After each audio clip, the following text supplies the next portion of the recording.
सभी भक्तजनों को मेरा सादर प्रणाम।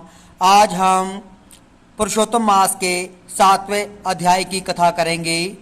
सभी भक्त प्रेमियों से अनुरोध है कि कृपया कथा को पूरी सुने और कथा का आनंद लें। सूत जी कहने लगे कि हे ऋषियों, जब विष्णु भगवान मल मास का अपार दुख कहकर चुपचाप आसन पर बैठ गए तो श्री कृष्ण जी ने विष्णु जी को जो गुप्त वचन कहे वह मैं तुमसे कहता हूँ।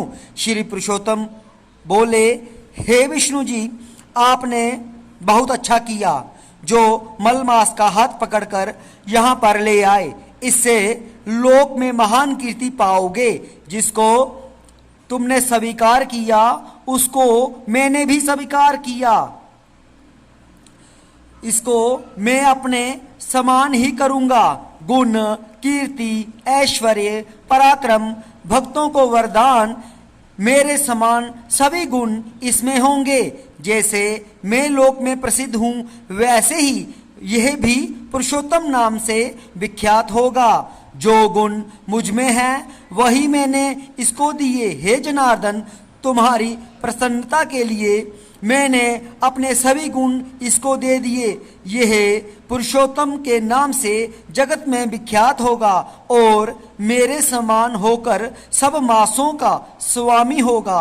अब यह जगत को पूज्य, जगत के नमस्कार करने योग्य होकर पूजनीय होगा और पूजने वालों का दुख, दरिद्रता का नाश करेगा। सब नाश इच्छा वाले हैं। मैंने इसको इच्छा रहित किया है।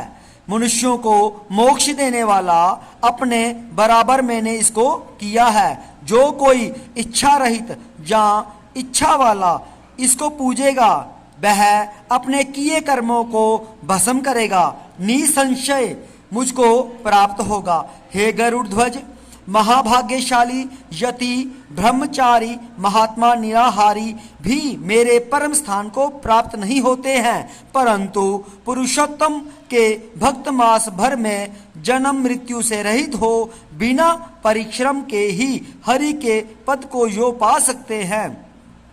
अब सब साधनों में श्रेष्ठ, सब काम तथा अर्थ का देने वाला यह पुरुषोत्तम मास स्वाध्याय योग्य है। जैसे हल से बोए हुए बीज करोड़ों गुना बढ़ते हैं, वैसे ही पुरुषोत्तम मास में किया हुआ पुण्य कोटि गुना बढ़ता है। कोई चतुर्मास के व्रत यज्ञों द्वारा स्वर्ग में जाकर वहां के भोगों को भोग कर फिर इस पृथ्वी पे आते हैं, किंतु जो पुरुषोत्तम का आदर से विधि पूर्वक सेवन करता है वह अपने कुल का उद्धार करके मुझको ही प्राप्त होगा। जो महाअज्ञानी मनुष्य इस मास में जप, दान आदि नहीं करते और अच्छे कर्म नहीं करते, देव तीर्थ तथा ब्राह्मण से वैर करते हैं, वे दुष्ट भाग्य वाले, दूसरों के भाग्य पर जीने वाले हैं। उनको खरगोश के सींग के समान स्वप्न में भी सुख नहीं होगा। जब मूढ़ मनुष्य मेरे प्रिय मल मास का तिरस्कार करेंगे और जो धर्म का आचरण नहीं करेंगे वे सदैव नरक के गामी होंगे।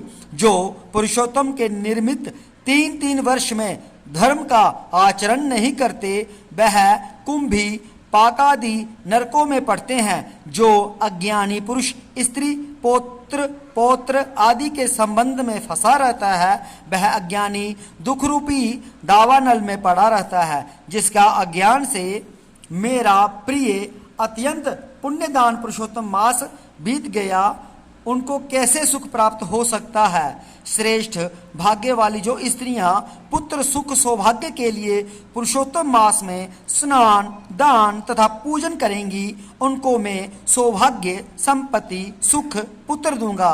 और जो मेरे इस मास को ऐसे ही व्यतीत कर देंगी, उनको मेरे प्रतिकूल और स्वामी से सुख नहीं होगा। भाई, पुत्र तथा धन का सुख तो उनको स्वप्न में भी प्राप्त नहीं होगा। अतः सब मनुष्यों को मेरे इस मास में स्नान, पूजा, जप आदि करना, विशेष करके अपनी शक्ति के अनुसार दान करना चाहिए। जिसने भक्ति और श्रद्धा से पुरुषोत्तम मास में मेरी पूजा की, वह धन तथा पुत्र का सुख भोग कर अंत में गोलोक में वास करेगा। मेरी आज्ञा से सभी मनुष्य मल मास को पूजेंगे। मैंने सब मासों में उत्तम इसको किया है, इसलिए हे रमापते, तुम चिंता छोड़कर पुरुषोत्तम मास को लेकर बैकुंठ को जाओ। जय श्री कृष्णा।